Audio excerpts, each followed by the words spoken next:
This is our London, and there's a new power growing. It's all of us, together. We're building a resistance, one recruit at a time. Watch Dogs Legion, Ubisoft's third game in its hacktivist open world series, asks a lot of questions. Just how far are we willing to let authoritarianism and corporate greed dictate the course of society? What are the consequences of underfunded public services? What happens when ordinary people make a stand? Its most fascinating question, though, is what if every non-playable character was playable? I recently visited Ubisoft Toronto for a 45-minute hands-off demo of Watch Dogs Legion. At first glance, it is what you'd expect from a third game in the series. There's an open world, this time it's near-future London, and you can drive cars, hack CCTV cameras, and play havoc with people's smartphones. But there's much, much more to Watch Dogs Legion. Underpinning the entire game is an interconnected network of systems that allow for an astonishing set of possibilities.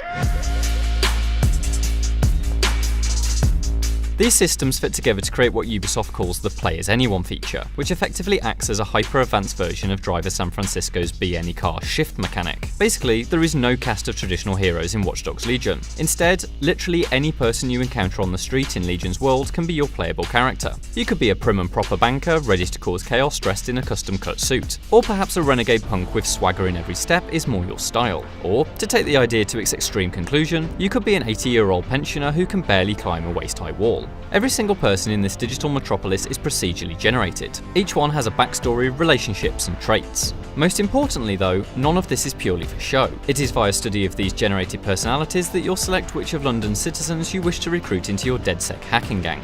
Yes, as the game's title suggests, you don't just choose one person to play as, rather, you choose many. The next question then is, why does London require a team of hackers? Well, in the wake of Brexit, the city is facing its downfall. Rising automation has devastated the economy. The government has become an ineffective husk. Authoritarianism has swollen to the point that private military contractors run the city like an Orwellian nightmare. It's a real-life far-right endgame that many people currently fear, but amplified with a sci-fi overlay.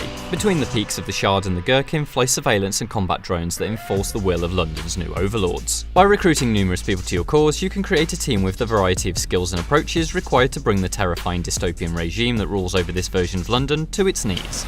Ready for some action, Naomi? Always. But this recruit better be worth all the trouble.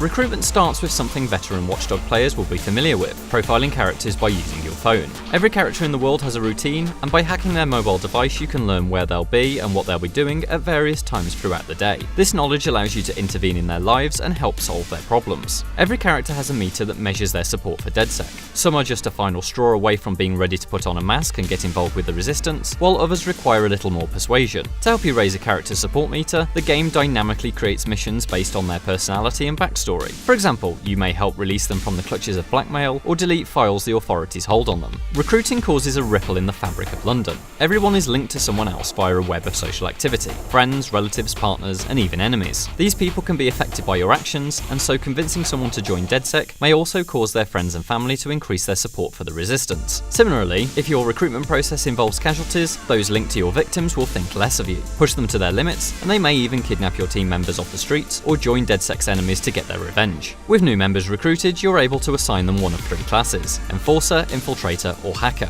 Each comes with a skill tree to progress and a unique role to fulfill. Enforcers are your foot soldiers, who learn flashy gunplay techniques and make use of the game's heaviest artillery. Hackers fulfill the traditional Watch Dogs fantasy and are able to use RC vehicles to infiltrate buildings from afar and even control the drones that dominate London's skyline. The Infiltrator class is all about stealth and melee, and are the embodiment of completely refreshed systems in both departments. Melee combat now has blocks, dodges, and counters, making it a more fully featured option. It is also tied to a new escalation system. If you fire a gun, every enemy in the area will seek you out and respond with lethal force. Pick a melee fight though, and it's not only easier to avoid attention, but enemies also won't pull a gun out on you. This allows you to more easily return to stealth after an encounter. Infiltrators can also turn invisible.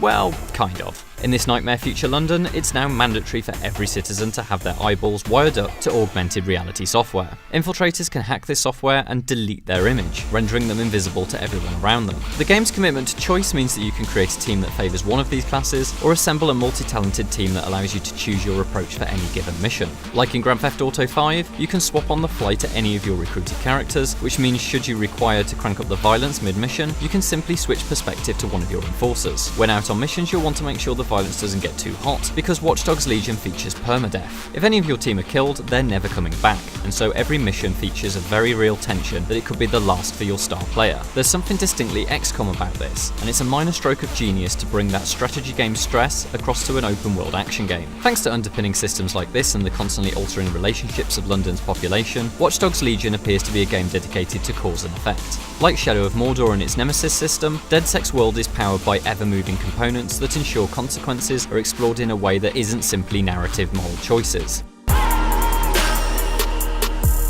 With all of this said, it's easy to worry that Watch Dogs Legion is an entirely systems-driven game, lacking the cinematic flair and bright personality of its predecessor. After all, if the game designers themselves have no idea who your characters will be, how can they create a compelling story? I was only able to see a single campaign mission and its associated cutscenes during my hands-off demo at Ubisoft Toronto, but what played out before me seemed like any other cinematic. It was not obvious that the character involved wasn't a pre-designed protagonist. This is the result of a daunting amount of work.